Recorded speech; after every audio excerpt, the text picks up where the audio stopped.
Well, it's always the worst time of the year when you lose your last game. You know, for me, the greatest day is senior day, and the worst day is always when you lose your last game. And for me, it's because I'm not going to get to coach these two kids anymore. You know, not going to get that team that we had that we together every day since June.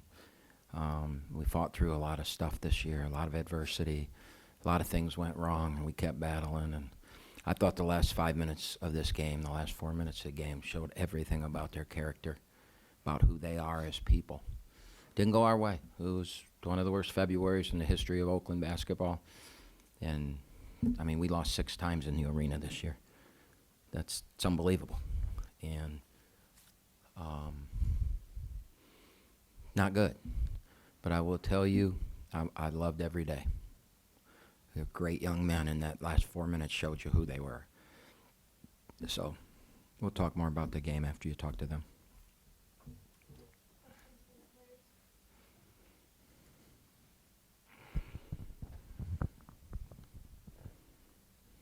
Brody, the game here tonight. Just can you talk about the pace of it? What did they do to you guys when you guys had a couple times you had a 2.5 minute scoring drought? Just what did you see out there just in terms of having your hands on the basketball? I think it was super fast paced, and I think that was their plan, just to try to speed us up. And I think in the first half they did. I think we were trying to get out, push the ball.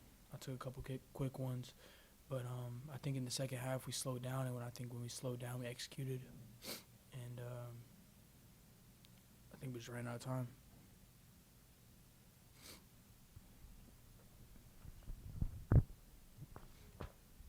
Brew, what does Oakland basketball mean to you?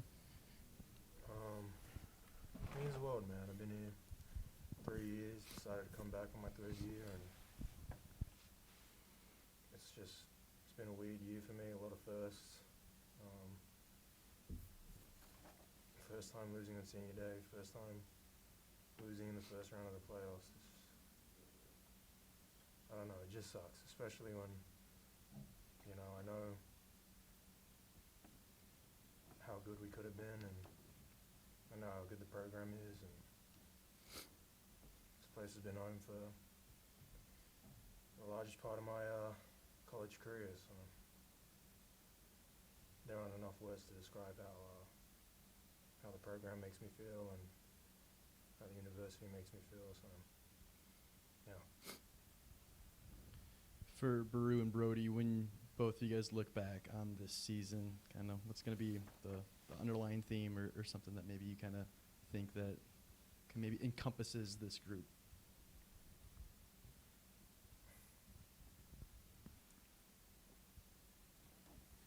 It's hard to say, especially when it kind of ends the way it ends. It's hard to think of anything other than just losing. But I think, despite what our record was in February and the end of the year, I think I'm going to think pretty highly of the group of guys. It's a tough group of people.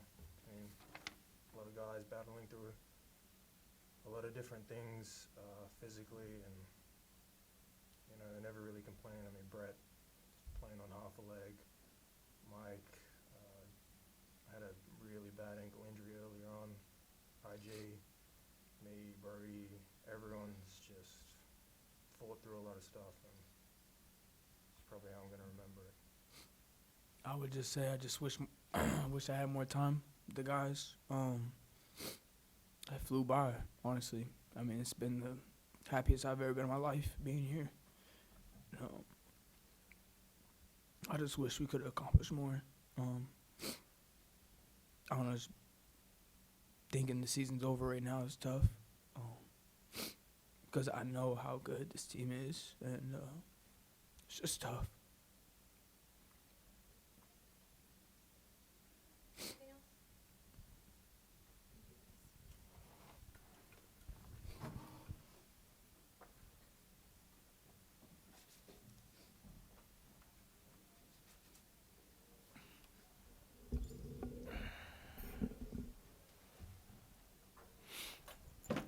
guess you can see why I like this team so much.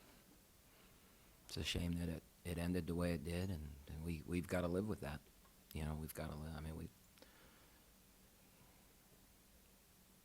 lose 6 of our last 8 games. I mean, that's unprecedented here at Oakland, and I'll take the blame for it. I can never put any blame on these guys. They're just too good a young men. So whatever went wrong, that came from the top, and that's me. So if anybody's upset about it, I'm the guy to be upset about. Don't be upset at them. Be upset at me. Coach, you talked about those last 4 minutes is what, kind of shows everything you need to know about that group. What was the message to the team? Kind of, it seemed like there were 3-4 different times where this team could have gone away, but you guys stayed in there. Why, there's no message. These guys willed themselves. I mean, Brody was. I mean, there wasn't a better player in America in the last 4 minutes than Brody was. I do think that one play, he was trying to draw a foul. We had Brett wide open over there, but I mean, Jesus. I mean, how can I? He just made 47 bombs or whatever he was making. I had to, I'm always nitpicking, So he was unbelievable, and we made one guy made a big error during that run where we weren't supposed to. We had enough time to not have to go foul, and there were 2 guys we wanted to foul, and we fouled Robinson on their team. I mean, we just let him get the ball, and then we fouled him like that's what the plan was, and that wasn't the plan. And it hadn't been the plan for all 5 minutes. And we put a 90% free throw shooter to the line in a 2-point game, and that shouldn't have happened. And it's amazing. It's amazing how one little play can change the outcome. Another play that I think changed the outcome of the game was the basket they made at the end of the half. We had told them there's a foul to give, and if, they get the ball, foul immediately. They got the ball with like 5 seconds to go and flew it up the floor, and we didn't foul. Again, this is not the first time it happened this season. It happened at Purdue at halftime. It happened at, I can't remember the game just recently at halftime. Maybe the Detroit game. Might have been Detroit. And then it happened again. And when the same thing happens over and over again during the course of the season, that upsets the coach. And again, though, you look back and say, okay, that's my fault, because obviously I didn't get it across. Obviously I didn't teach it well enough. Obviously we didn't practice it enough. Obviously something we didn't do caused us not to understand. We have a foul to give. There's 6 seconds to go when they got the ball. Go foul. Nobody was in any foul trouble. It wasn't like, I can't foul, I got 2 or something. They wouldn't have been out there if they had to. And we didn't foul, and they scored 2 points, and what did we lose by? And that when the young man that made the mistake and fouled their Robinson, I mean, that those are the little things that in pressure time, lose and go home games that get you beat. And it happened, and we lose by 1. It would have been, if we get a trap there and get it to one of their guys that were struggling there, that guy go 4 for 10 from the free throw line. We get it to one of those guys, and we foul and say they make 1. Now it's a 3-point game. And we come down with 45 seconds, 40 seconds, 30 seconds, whatever it was. I don't remember the timing on it. And Brett or Brody makes another 3. It's a tie game all of a sudden, from 13 down with a couple minutes to go to tied. And then the whole thing changes. Now we got to get a stop to go to overtime. But we didn't foul we didn't follow what we were doing that got us there. Some guy went off on his own. And if you look at our losses in the month of February, there are a lot of close losses where guys went off on their own. That's bad coaching.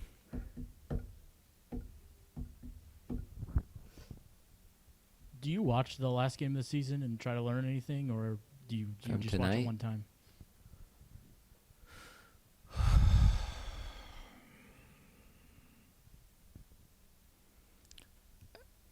Sometimes, I mean, last year, I still haven't watched the Robert Morris game from last year other than the last 18 seconds of regulation when I thought that there were three official errors that cost us the game. So I had to watch that to make sure I was right, and I was.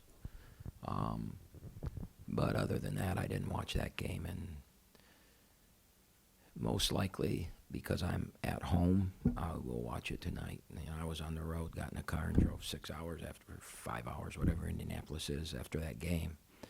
So when I, get home at 2 in the morning or 3 in the morning, I decided not to watch it, and then I couldn't get myself to watch it. But since I'm going home and I won't sleep tonight, I will probably watch it.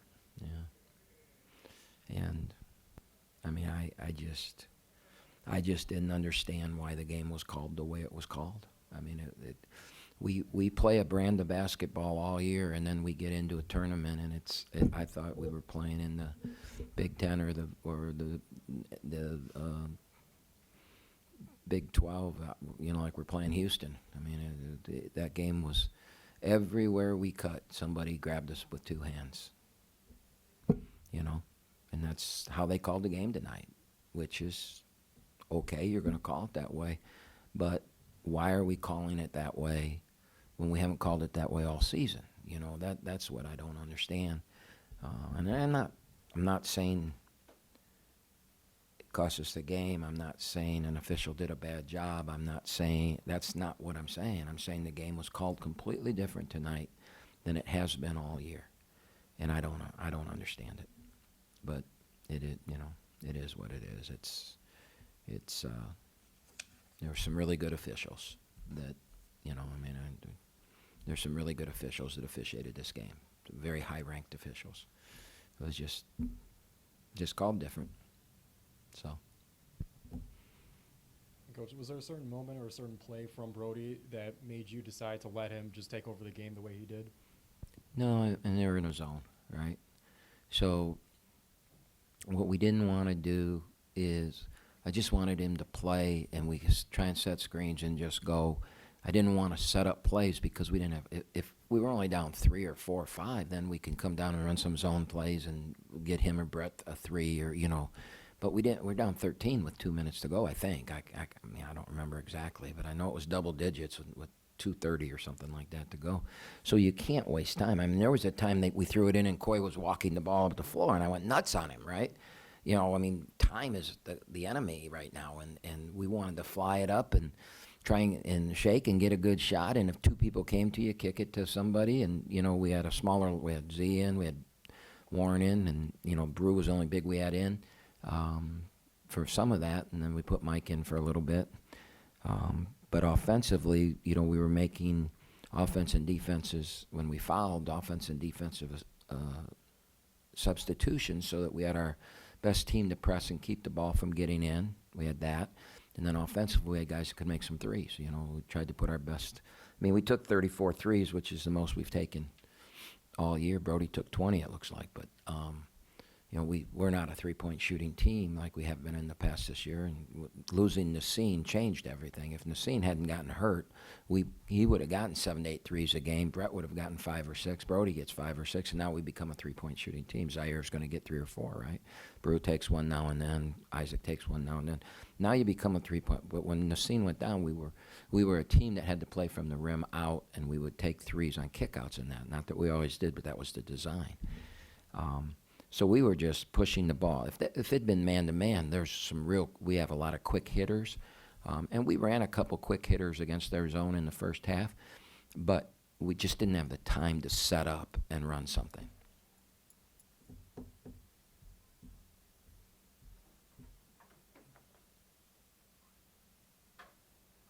Camp, when you look back at this season, where do you think things turned in that, at the beginning, go to, play the Michigan game, and you go to Purdue, you have a lead in the second half. The tournament in Montana played very well. You had a good record the first half of Horizon League play. Was there, right around the time of the Isaac Garrett injury, is that kind of the mark where things changed? What do you think changed? We've never been the same since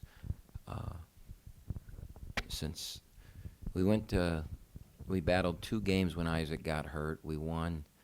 We beat them here, but Wells didn't play for them either. Wells is pretty, tremendous player. And we went to Fort Wayne and won, but Fort Wayne this year was a really good matchup for us. All right.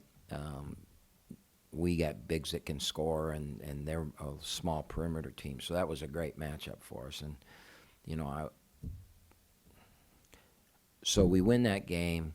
We play them and we win. We're up 10 at Cleveland State, and they make, I think they go 12 for 16 from the three in the second half, some unbelievable number. And it kind of took the wind out of our sails. Isaac missed a couple more games, and when he came back, his first game back, he was 111 from the floor, and I don't think we ever got back into sync after that at all. And it wasn't that we played awful. We just couldn't finish. We couldn't. I mean, every one of those games that we lost here, if you go back, and they all look the same, somebody on their team went nuts. Youngstown, the one kid whose career high was 12, had 26, made 7 threes. We would battle back and either tie it or get the lead, and then we would do something that imploded us, and we would lose. Detroit the same way. We got a 3-point lead against Detroit with 6 minutes, 5 minutes to go, and that makes a big difference because we don't play Northern Kentucky if we beat Detroit. I think Northern Kentucky is one of the 2 or 3 most talented teams in the league. They just got injured too. And they've got everybody healthy now, and they're peaking, and they've won 5 or 6 or some number like that. I think they could win the whole thing. Coach. So I think it was at that time that we never got back in sync. Lovejoy makes 9 out of 9 in the second half. I mean, teams did things to win, and we just couldn't overcome it. Coach, how those moments like this shapes the program going forward? How do moments like this shape the program going forward? That's a really interesting question, because from my standpoint, I think it motivates me to be better. Yeah, I'm going to blame myself for this for the next 9 months. Until this changes next year, this will foster inside of me that this team went 16-16, and I said it back in June. I thought this could be one of the best teams that ever played at Oakland. I thought we were talented in many ways. We never rebounded the way we needed to rebound. Our defense, but tonight, it's pretty damn good. That was the focus of the game. We had 28 defensive rebounds. They had 11 offensive rebounds. It was pretty good.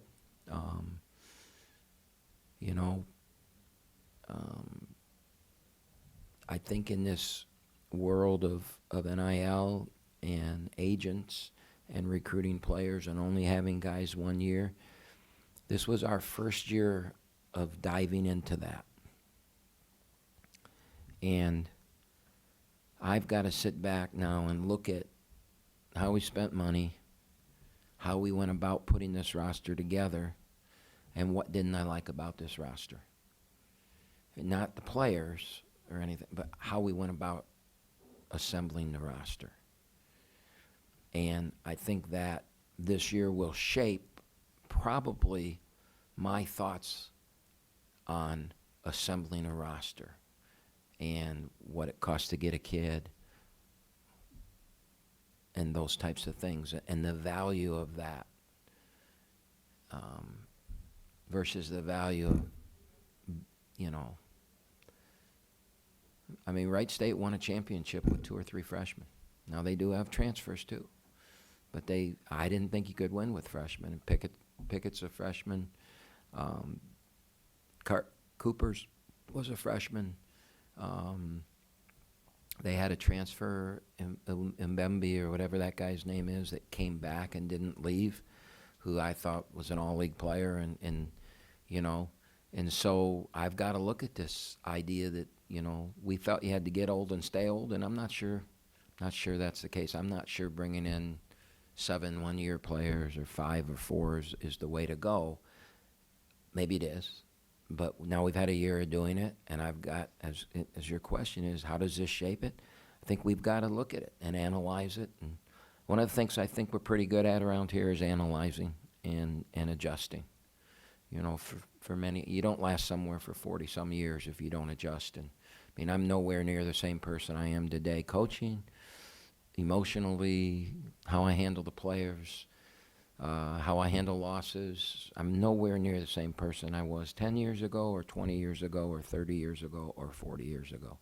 There's been a constant change, and I think it's why I've been able to survive. So I think we're pretty good at that, and we're going to spend a lot of time analyzing. That's a great question, because I think that's the one area we're going to have to analyze: roster construction.